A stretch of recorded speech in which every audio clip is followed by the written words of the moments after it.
विद्यार्थ्यांनो, आपण आज बघणार आहोत व्याकरणातील नवीन प्रकार समास. तर एकदम समासाला सुरुवात करण्यापेक्षा आपण अगोदर बघणार आहोत समास म्हणजे काय. तर आपण भाषेचे उपयोग करत असताना आपण शब्दाची काटकसर करतो. 2 किंवा अधिक शब्दांऐवजी आपण एकाच शब्दाचा उपयोग करतो. जसं चंद्राचा उदय असं न म्हणता आपण काय म्हणतो, चंद्रोदय झाला. पोळीसाठी पाट न म्हणता आपण काय म्हणतो की पोळपाट असे म्हणतो. बटाटे घालून तयार केलेला वडा असे न म्हणता आपण बटाटे वडा म्हणतो.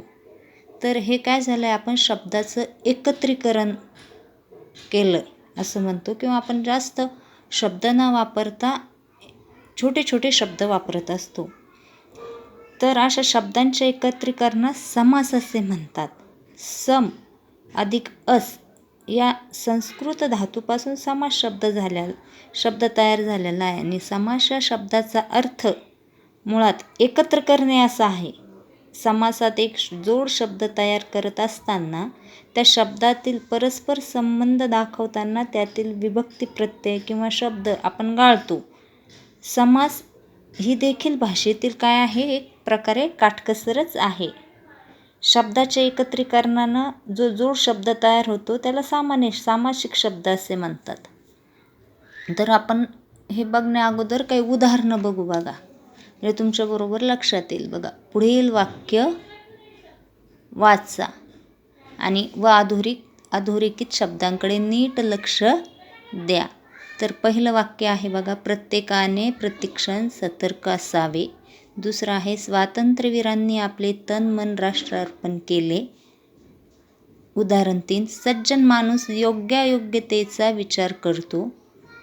4, लंबोदर विद्येची देवता आहे. तर तुमच्या असं लक्षात येईल की मी काही शब्दांखाली अंडरलाईन केलेले आहेत. तर हे शब्द आहेत सामासिक शब्द. तर आपण कृती करू. हे सामासिक हे जे काही 4 शब्द आहेत ते आपण एकाखाली एक लिहून घेतलेले आहे. आणि इथं कृती काय दिलेली आहे की अधोरेखित शब्दांमध्ये दडलेले 2 शब्द ओळखून चौकट पूर्ण करा. तर पहिल्या वाक्यात काय आहे, अधोरेखित शब्द प्रतिक्षण.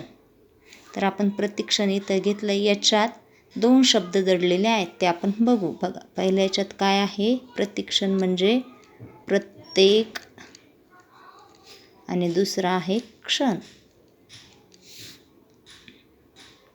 दुसरं वाक्य आहे राष्ट्रार्पण. तर पहिला शब्द याच्यात निघतोय राष्ट्र आणि दुसरा शब्द आहे अर्पण. तिसरा आहे योग्य म्हणजे योग्य काय आणि अयोग्य काय. म्हणजे आपण जे बघतोय प्रत्येक शब्दात, ह्या सामासिक शब्दात 2 शब्द दडलेले ते काढतोय.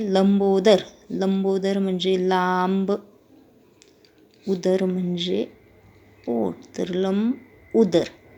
आता हे तुमच्या आत्तापर्यंत लक्षात आलेलं आहे. आपण प्रत्येक शब्दातून 2-2 शब्द बाहेर काढलेले आहेत. यांना काय म्हणता येईल, आता आपण जे काही शब्द बाहेर काढलेले आहेत यांना आपण सामासिक शब्द म्हणतोय. आणि हे त्यांचे दडलेले 2 शब्द, याला म्हणता येईल विग्रह. आपण पुढे बघणार आहोत. तर समास म्हणजे काय, याच्या अगोदर आपण व्याख्या बघणार आहोत. समास म्हणजे काय, तर शब्दाच्या एकत्रीकरणास समास असे म्हणतात. म्हणजे ह्या 2 शब्दाचं एकत्रीकरण केलं, हा काय झाला आहे समास. प्रतिक्षण समास. आता सामासिक शब्द म्हणजे काय, शब्दाच्या एकत्रीकरणाने जो नवीन जोड शब्द तयार होतो त्याला सामासिक शब्द असे म्हणतात.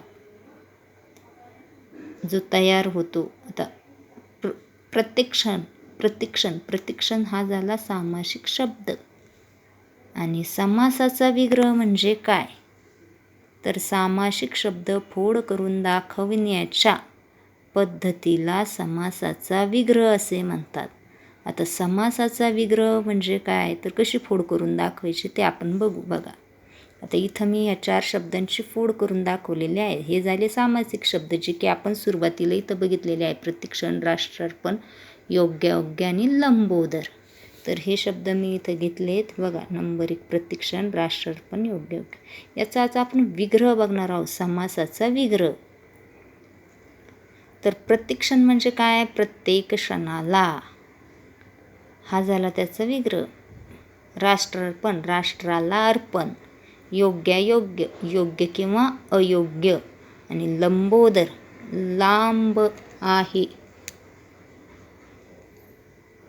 उदर म्हणजे पोट, ज्याचे असा तो, म्हणजे कोण?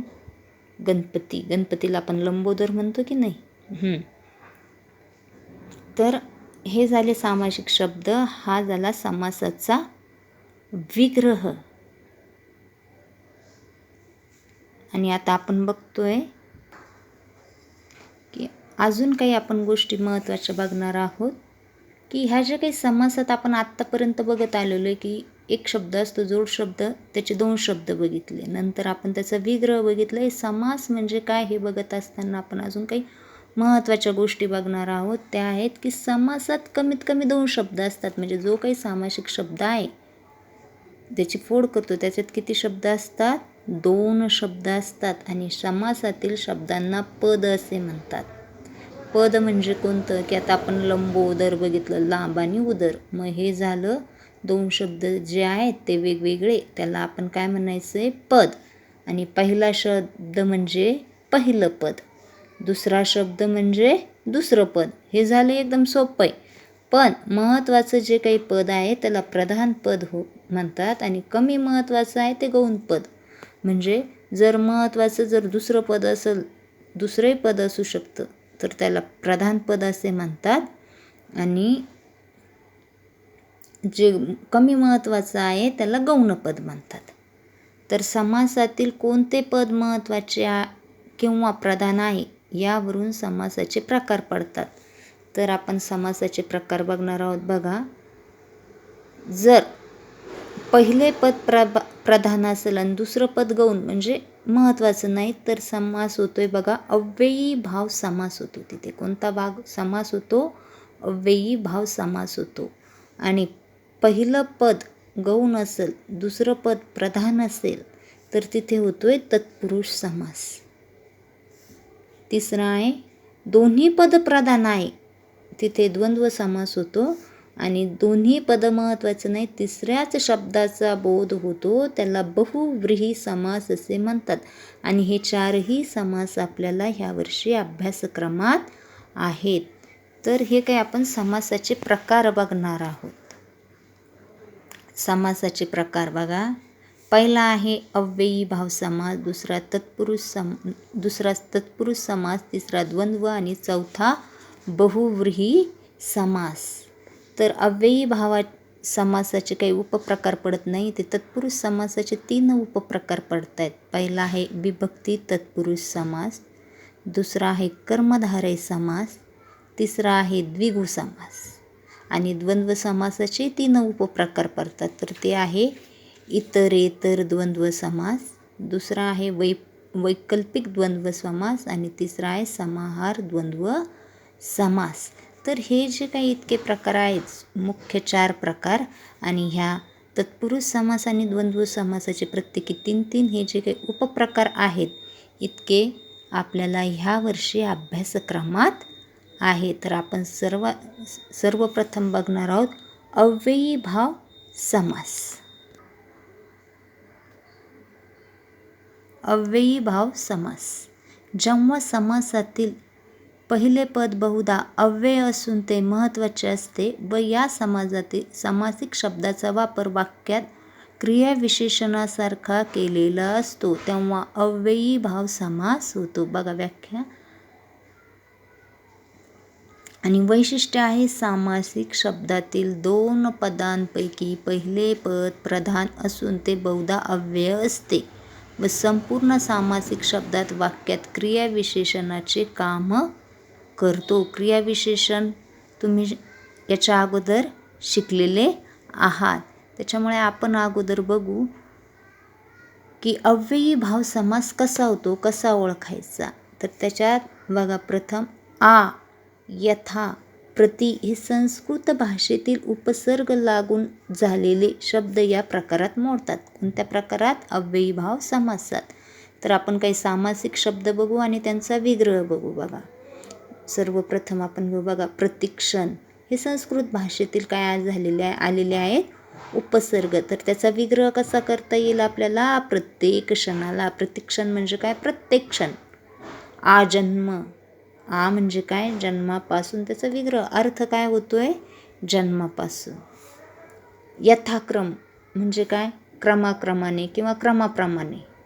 आमरण म्हणजे मरेपर्यंत. आपण ऐकत नाही का आमरण उपोषण, म्हणजे ते मरेपर्यंत उपोषण असतं. प्रतिदिन, प्रत्येक दिवशी. त्याचा विग्रह काय होतोय? प्रत्येक दिवशी. आकंठ म्हणजे कंठापर्यंत. हे झाले सामासिक शब्द. हा झाला विग्रह. म्हणजे अव्ययीभाव समासात प्रतिक्षण, आ, यथा, आ, प्रति, आ हे जे काही संस्कृत भाषेतील उपसर्ग लागून आलेले आहेत असे शब्द ते अव्ययीभाव समासात मोडतात. आता अजूनही बघा, आपण फारसी भाषेतून आलेली उपसर्ग बघू. बघा, लागून झालेले शब्द. आता बे, दर, गैर, बिन, बर हे फारसी भाषेतील उपसर्ग लागून तयार झालेले जे शब्द आहेत ते अव्ययीभाव समासाची उदाहरणं आहेत. बघा, बेशक, शंका न घेता. बेमालूम, माहितीशिवाय. आपण म्हणत नाही की एखादी गोष्ट बेमालूमपणे घडली. दररोज म्हणजे प्रत्येक दिवशी. दर साल त्याचा विग्रह आहे बघा, प्रत्येक वर्षी करता येईल असं आपल्याला. गैरहजर, आपण म्हणतो ना की तो आज महाविद्यालयात गैरहजर आहे, म्हणजे हजेरीशिवाय आहे तो. त्याच्या पुढे बघा, गैरशिस्त म्हणजे शिस्तीशिवाय. हे झालं त्याचा विग्रह. आता हे बिनधास्त, त्याचा आहे धास्तीशिवाय असा विग्रह करता येईल आपल्याला. बिनधोक, धोक्याशिवाय. बरहुकूम, हुकुमाशिवाय. हे झाले सामासिक शब्द आणि हे झाले त्याचा विग्रह.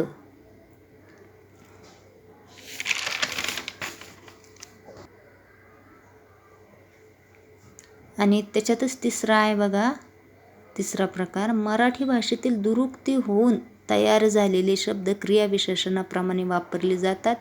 ही सुद्धा अव्ययीभाव समासाची उदाहरणं आहेत. दुरुक्ती म्हणजे काय? तर शब्द दोनदा उच्चारणे.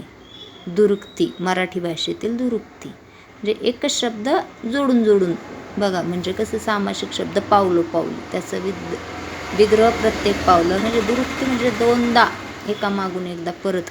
म्हणजे दारोदार, दोनदा उच्चारणे. एक शब्द दोनदा लागून उच्चारणे.